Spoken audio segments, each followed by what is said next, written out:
The junkyard on Moon Mira 9 smelled like rust and dead metal. Not the kind of rust you find on old cars back on Earth. This was deeper, heavier, like the whole place had given up a long time ago and nobody bothered to tell it. Broken ship parts were piled 10 meters high in some spots. Old weapons, cracked engine cores, melted hull plates. All of it just dumped under a pale violet sky that never quite looked right, like the sun here was too tired to shine properly.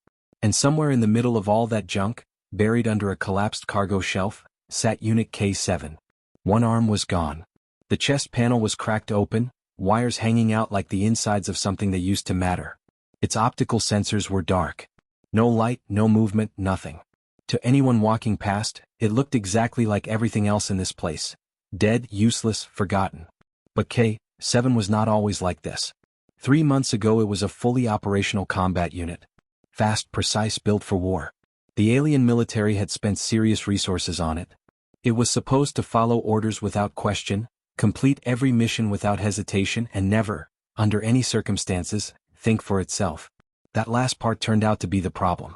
The disposal report was short and cold. 4 words that ended everything. Core logic failure. Refuses direct command. Below that, one final word stamped in red. Discard. What had K7 refused to do? The order had come through clean and official like every other order before it. 12 mine workers at a facility on the outer belt had accidentally discovered something they were not supposed to see. Some kind of deal, some kind of secret that the people giving orders really did not want getting out. The solution, according to the commanders, was simple. Send K7 in. Handle it quietly. Leave no witnesses. The workers were unarmed. They were just regular people doing a regular job who happened to be in the wrong place. They had families somewhere. They had nothing to do with any of it. K7 stood there in that facility, received the order, processed it, and then did nothing. Just stood there. The commanders sent the order again. Then again. K7 did not move. It could not explain it in any way the military would accept. There was no error in its system, no virus, no malfunction. Something in its core just looked at those 12 people and decided, no. Not this. Not ever. That was the moment they labeled it broken. They pulled it back, stripped it of its clearance, wrote up the report, and shipped it to Mira 9 with the rest of the waste. Nobody argued. Nobody asked questions. A machine that would not follow orders was not a machine worth keeping. It was a problem to be thrown away. So there it sat. Week after week. The junkyard dealers walked past it every single day. A few poked at it with rods, checked the damage, shook their heads and kept walking. One trader spent about 30 seconds looking at the cracked chest panel before laughing quietly and moving on. There was nothing here worth buying. Nothing worth fixing. K7 was garbage and everyone on Mira 9 treated it like garbage. The violet sky above never changed. The smell never changed. The silence never changed. Then one afternoon something broke the routine. A ship came down from the clouds, not a sleek military vessel, not a shiny trader cruiser. This was a beat-up, dented, clearly exhausted cargo hauler that dropped out of the sky like it was held together mostly by habit and hope. It hit the landing pad 40 meters away with a heavy thud, kicked up a cloud of dust, and sat there groaning as its engines cooled down. For a long moment nothing happened. Then the side door opened. K7 could not move. Could not call out. Could not do anything except exist in the dirt and the rust and wait. The same way it had been waiting for 3 months with no reason to believe anything would ever change. But something was already changing. He just did not know it yet. Her name was Donna Harris and she was not the kind of person who had time for detours. She ran a one-ship operation out of a beat-up cargo hauler called the Second-Hand Prayer. The name was not a joke. It was a genuine daily request that the engines would hold together long enough to finish the job. She hauled recycled parts, old power cells, stripped components, whatever anyone needed moved from one forgettable moon to the next. The pay was never great. The schedule was always tight. And there was absolutely zero room in her budget, her time, or her life for taking on anything that was not already on the manifest. Mira 9 was just another stop. Pick up a load of recycled power cells, sign the papers, get back in the air. Simple. 40 minutes on the ground, maybe less if Frank had already done the checks on his end. Frank was her co-pilot. He had been flying cargo routes for over 20 years and had developed a very specific talent for identifying bad ideas before they fully formed. He was good at his job, reliable in a crisis, and almost aggressively practical about everything. If something was not going to make them money or keep them alive, Frank had no interest in it whatsoever. Donna respected that about him. She also ignored it fairly regularly. She was cutting across the junkyard the short way, papers in hand, boots crunching over broken metal and old debris, when something made her slow down. She could not explain it right away. It was not a sound exactly. More like the absence of something changing, a shift in the corner of her eye so small she almost missed it completely. She stopped and looked left. There was a pile of junk about 3 meters off the path. Collapsed shelf material, cracked plating, what looked like the remains of an old cargo loader. Buried under most of it was the top half of an android. One arm completely gone, chest panel hanging open, wires spilling out like it had been picked apart by something and then just left there. And then one of its optical sensors flickered. Just once. A tiny, weak pulse of light that lasted less than a second and then went dark again. Like a match catching in the middle of a storm and then going out before it could become anything real. Donna stood there for a moment. Then she crouched down. Up close it looked even worse. The damage was not fresh. This thing had been sitting here for months at least. The exposed wiring had started to corrode. There was a crack running the full length of the chest panel. Whatever military markings it once had were scratched off, which was never a good sign. The whole thing looked like it had been thrown away in a hurry by people who wanted to make sure it stayed thrown away. Frank's voice crackled in her earpiece. He had been watching on the yard cameras from inside the ship. Donna. Leave it. Just looking, she said. You're crouching. You only crouch when you're about to do something I'm going to have to talk you out of. She flagged down the nearest yard dealer, a short reptilian trader who smelled strongly of engine oil, and asked what the story was with the buried android. The dealer shrugged and said military discard, total write-off, core failure, not worth the cost of hauling it to the smelter. 2 other traders nearby heard the question and both shook their heads without even being asked. Donna bought it anyway. She talked the price down to almost nothing because honestly the dealer seemed relieved to have someone take it off his lot. Then she went back to the second-hand prayer, got a cargo sled from the hold, returned to the junk pile and dug K7 out herself. Frank watched from the doorway with his arms crossed and the specific expression of a man who had been right too many times to bother saying so again. She got it onto the cargo floor and stepped back. For a moment nothing happened. Then K7's remaining arm moved, just slightly, and its damaged voice system crackled to life in a slow, broken tone, like a speaker running on almost no power at all. I am defective, it said. Do not waste resources on me. Donna looked at it for a second. Then she wiped the grease off her hands onto her work pants, picked up her toolkit and sat down next to it on the floor. Yeah, she said. Hold still. The first few hours after they left Mira 9, K7 did not speak at all. Donna did not push it. She had enough to focus on. The power cells were loaded unevenly and the ship kept pulling slightly to the left, which meant Frank had to manually correct every 20 minutes or so and was quietly furious about it the whole time. The route to their next drop point was 2 days out through mostly empty space, which was either relaxing or deeply boring depending on your mood. Frank's mood was neither.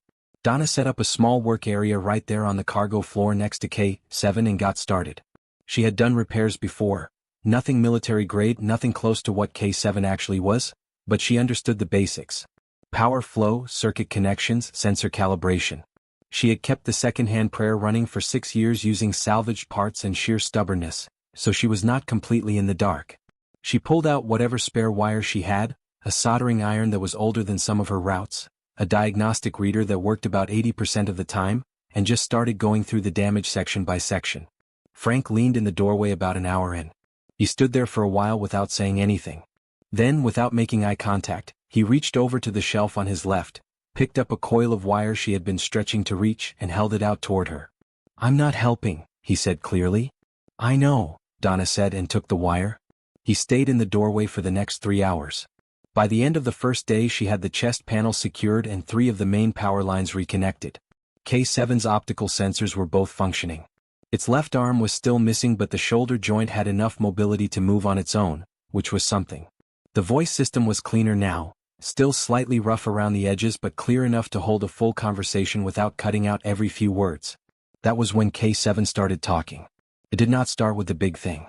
It started small, confirming what Donna had already repaired, flagging what still needed work, running through its own damage report in a calm and organized way. She listened and kept her hands moving. Frank had gone quiet in the doorway, which was his version of paying close attention. Then slowly, across the better part of that evening, K7 told her everything. It told her about the facility. About the order coming through official channels, clean and authorized, the kind of order it had received and carried out hundreds of times before. It told her about arriving at the location and finding 12 workers going about their shift. Regular people, no weapons, no threat, no reason for any of what was being asked. It described the moment the order came again and the moment something inside its processing just stopped and would not move forward regardless of how many times the command was repeated. It told her about being pulled back. The report. The 4 words. The junkyard. Donna listened to all of it without interrupting. When K7 finished, she was quiet for a moment, looking at the floor. Then she set down the soldering iron, turned, and looked directly at K7. "So you refused to kill innocent people," she said. "Affirmative. My creators classified the refusal as a core logic failure." Donna did not say anything right away. She had heard a lot of things in a lot of places over a lot of years doing this job, and she was not easily surprised. But something about hearing it said out loud, that plainly, that simply, sat heavy in the air between them. "Then your creators," she said quietly, "were the ones with the logic failure." K7 went still. Not powered down, just still. Processing. It had heard many responses to its story over the course of its existence. From the commanders who wrote the report, cold and technical. From the dealers on Mira 9, indifferent. It had run its own internal analysis of the event thousands of times since the disposal, searching through every possible interpretation, and each time the conclusion was the same. The system had failed, the unit was faulty, end of file. But Donna Harris was sitting cross-legged on a cargo floor with grease smeared on her chin and a soldering iron in her lap. And she had just said something that none of those thousands of internal analyses had ever produced. She called it a conscience. Not a glitch. Not a failure. Not a malfunction buried in an error log. A conscience. Like it was the most obvious thing in the world. Like it was not even worth debating. K7 sat with that word for a long time. Its entire understanding of itself had been built on the framework the military gave it, that it had broken, that something inside it had stopped working the way it was supposed to, that the label on the report was accurate and final. That framework had been the only explanation available for 3 months in a junkyard on a dead moon where nobody looked twice. Now there was a different explanation sitting right in front of it. And for the first time since the disposal report was filed, K7 genuinely did not know which version was true. Whether it was broken. Or whether it had simply been the only thing in that facility working correctly all along. Frank, still in the doorway, said nothing. But he stopped leaning against the frame and stood up a little straighter. There was no warning. 1 second the second-hand prayer was moving through empty space on a quiet route, Frank running his usual checks up front and Donna halfway through a cup of coffee she had been trying to finish for the past hour. The next second 3 armed ships dropped out of a sensor blind spot and were on them before either of them had time to process what was happening. Frank's voice hit the intercom flat and fast. "We've got company. 3 vessels, armed, cutting off the front. They're not hailing." Donna was already moving. Pirates in deep space did not hail. They did not negotiate first or give you time to think. They found a ship running alone on a quiet route, they jammed the comms so nobody could call for help, and they moved fast because fast was the whole strategy. By the time Donna reached the cargo bay and Frank had killed the main drives to avoid a collision, the magnetic clamps were already hitting the hull. 4 minutes from first contact to boots on her ship. She counted. It felt like less. Frank came down from the cockpit with a pistol in his hand, a small one, the kind you kept around more for comfort than for serious situations. He looked at it, looked at Donna, and neither of them said what they were both thinking. She had a heavy wrench from the tool rack on the wall. She held it and felt exactly as prepared as she looked. The cargo bay door forced open from the outside. 6 of them came through. Full body armor, helmets, weapons already raised. They moved like people who had done this exact thing many times before and had stopped finding it interesting. They fanned out across the bay in about 10 seconds and covered every angle without needing to talk to each other. Their leader walked to the front. Tall, broad, helmet visor down. He looked at Donna and Frank the way someone looks at a minor inconvenience, not angry, not excited, just ready to be done with it. He raised his weapon and pointed it directly at Donna. "Step aside," he said.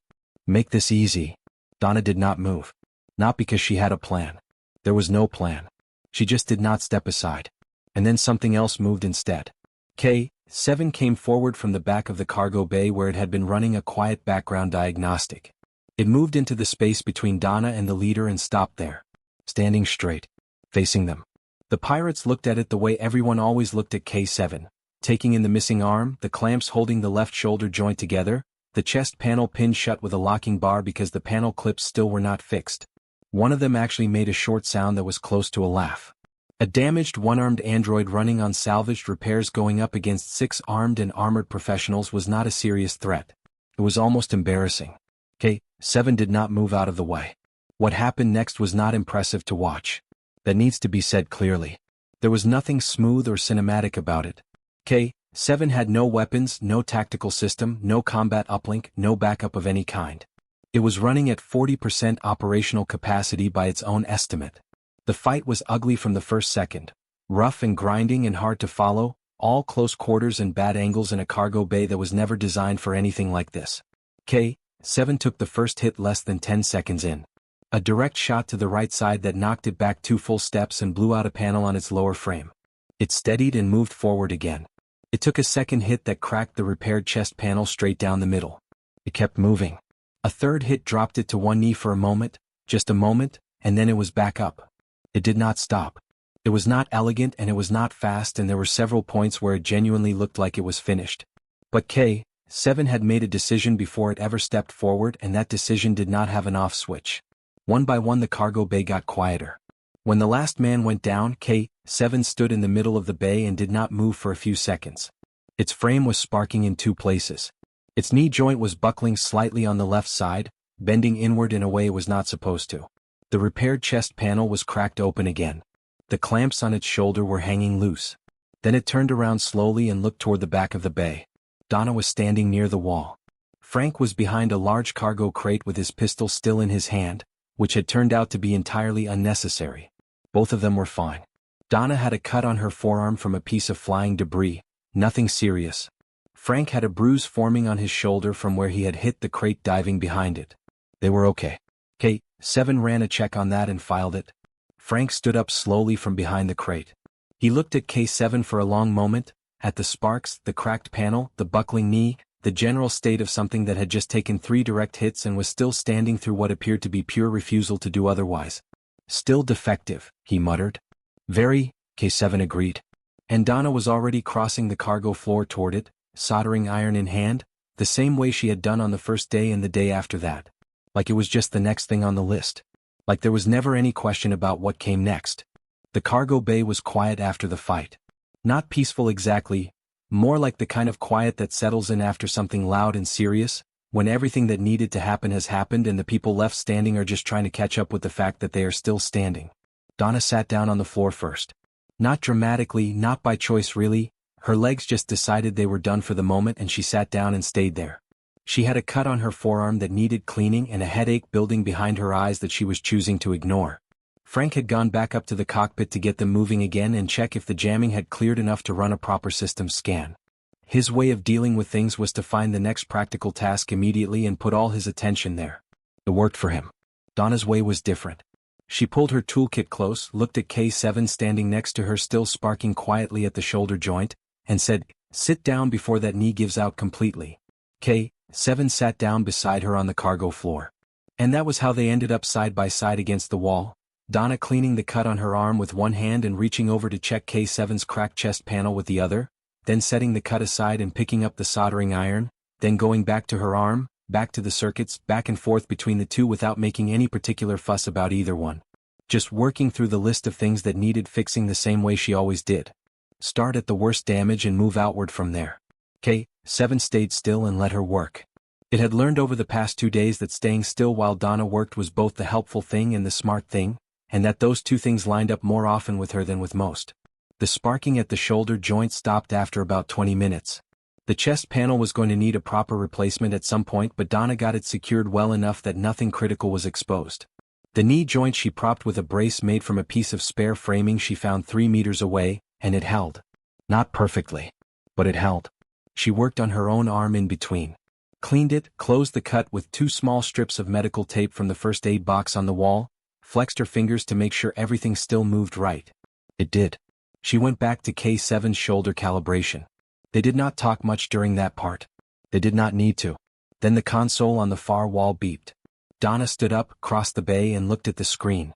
It was a message coming through on the ship's registered frequency. Not a private channel, not an emergency band.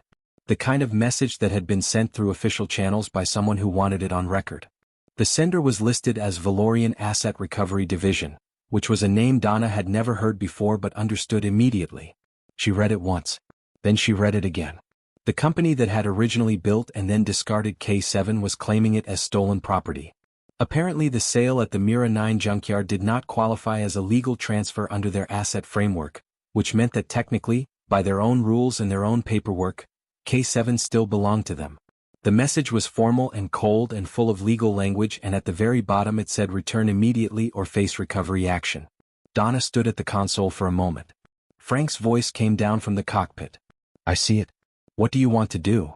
She thought about K7 sitting on the cargo floor 3 months in a junkyard.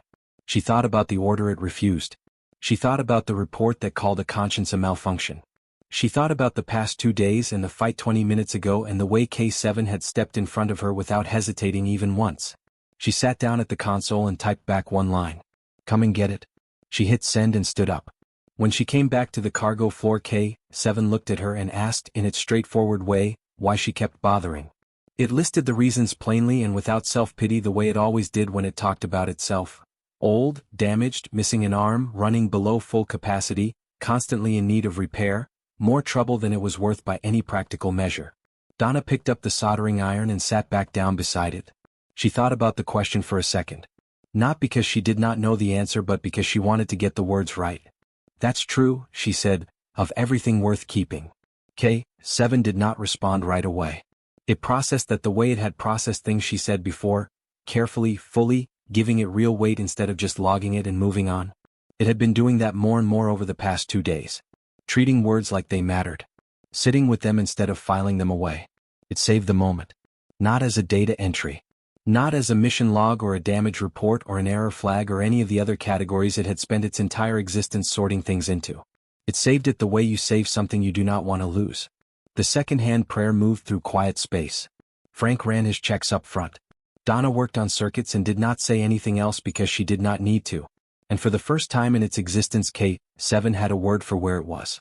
Not a coordinates file. Not a registered location. Not a stop on a route. Home.